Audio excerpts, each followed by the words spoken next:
మిథున కోరుకున్న విధంగానే మిథున మెడలో నల్లపూసలు వేసి మిథున నా భార్య అంటూ తనకు భార్య స్థానాన్ని ఇచ్చాడు దేవ. ఒక్కసారిగా కథలో మనం ఊహించిన ట్విస్టే జరిగింది. మిథున దేవాతో ఫోన్ మాట్లాడి దేవ ఎప్పుడెప్పుడు ఇంటికి వస్తాడని ఎదురు చూస్తూ ఉంటుంది. శారదమ్మ భోజనం చేయమని చెప్పినా కూడా లేదు, ఆయన వస్తారు, ఆయనతో పాటు తింటానని ఎదురు చూస్తూ ఉంటుంది.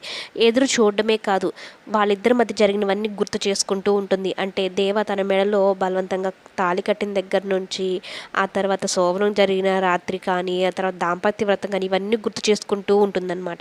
కానీ రేపు తనంతట తానే నా మీద ప్రేమతో నల్లపూసలు వేస్తాడని ఒక గట్టి నమ్మకం అనమాట. అయితే అదే సమయంలో అమ్మవారి దయ మిథున మీద ఉందో లేకుంటే దేవ మీద ఉందో తెలియదు, కానీ ఇంట్లో ఉన్న కుంకుమ బారిన పడిపోవడము, అక్కడ దేవాకి పెద్ద ప్రమాదమే జరగడం. ఆ పెద్ద ప్రమాదం కూడా ఎవరి వల్ల జరుగుతుంది అంటే మిథున వాళ్ళ అన్నయ్య త్రిపుర వల్ల. వాళ్ళ అన్నయ్యకేమో భయం వేస్తుంది, వద్దు త్రిపుర అన్యాయంగా ఒక ప్రాణాన్ని తీయడం వద్దు అని అయితే అంటూ ఉంటే, లేదు మిథున మన ఇంటికి రావాలంటే ఇది ఖచ్చితంగా జరిగి తీరాల్సిందే అని ఒక కమ్మి లాంటిది కట్టేసి అది గొంతు కోసుకుపోయేలాగా చేద్దామన్నట్టు వీళ్ళు అనుకుంటారు. కానీ అదృష్టవశాత్తు దేవాక అది చెస్ట్ వరకు రావడం వల్ల ఎగిరి అవతల పడతాడు.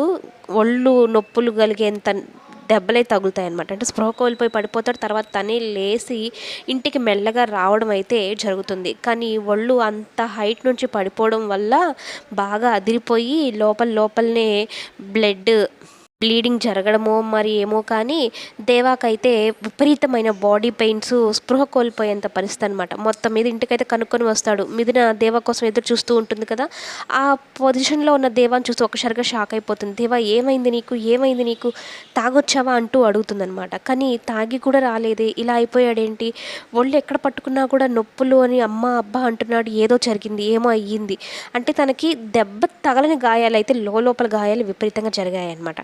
అంతే, ఇంకా రాత్రంతా అలాగే మూలుగుతూ ఆ దెబ్బల మీద జ్వరం రావడం, మిథునని దగ్గరుండి చూసుకోవడం ఇదంతా జరుగుతుంది. ఈ విషయం మొత్తం ఇంట్లో వాళ్ళు ఎవరికీ తెలియదు అనమాట. మిథునకు ఒక్కదానికే తెలుసు. అది కూడా ఎలా జరిగిందనేది దేవ చెప్తేనే తనకి కూడా అర్థమవుతుందనమాట. కానీ ఏదో ప్రమాదం అయితే జరిగిందని అయితే అర్థం చేసుకుంటుంది. ఇక తెల్లవారితే ఇంకా మిథున వాళ్ళ అమ్మ నానమ్మ ఇంకా దేవ వాళ్ళ ఇంటికి రావడానికి అయితే బయలుదేరుతూ ఉంటే ఈ త్రిపుర ఆపేస్తుంది. మీకు కొంచెం కూడా బుద్ధుందా లేదా, అసలు ఇలా ఎలా వెళ్ళగలుగుతున్నారు, మావయ్యకి చెప్పారా మీరు, అసలు మావయ్యకి నేను చెప్పాలంటూ బెదిరిస్తుంది అనమాట. అయితే నానమ్మ ఉండి ఇది మా మనవరాలకు సంబంధించింది, నీ పుట్టింటి వాళ్ళ గురించి ఏమన్నా ఉంటే నువ్వు మాట్లాడుకో అన్నట్టు చెప్పి వెళ్ళిపోతుంది అనమాట. చూసావా వాళ్ళు ఎలా మాట్లాడుతున్నారో, ఇంతకీ వాడి గురించి అప్డేట్ మనకేం రాలేదు, వాడు చచ్చున్నాడా బతుకున్నాడు మనకు తెలియాలని అయితే ఫోన్ చేస్తే ఆ తాడు ఆ కమ్మి మెడకు కోసుకుంటే ఖచ్చితంగా చచ్చిపోయి ఉంటారు మేడం అన్నట్టు చెప్తారు. ఇక మిథునని దేవాన్ని పిలుద్దామని శారదమ్మ వెళ్తుందా, మిథున ఒకటే బయటకు వస్తుందన్నమాట. బయటకు వచ్చి ఏమ్మా రెడీ అయ్యారంటే రెడీ అవుతున్నామని చెప్తుంది.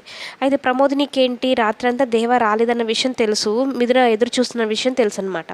ఇంకేం తెలీదు, దేవ వస్తాడా రాడా, దేవాకేమో ఈ తంతు ఇష్టం లేదు, ఏం చేద్దాము అనుకుంటే ఇక దేవ రెడీ అయ్యి వస్తాడు. వచ్చి నేను వెయ్యను అది ఇది అంటాడు. ఇక శారదమ్మ నా మీద ఒట్టి, నేను చచ్చినంత ఒట్టి నా శవాన్ని చూడాల్సి వస్తుంది అని చెప్పడంతో అమ్మ కోసం ఇక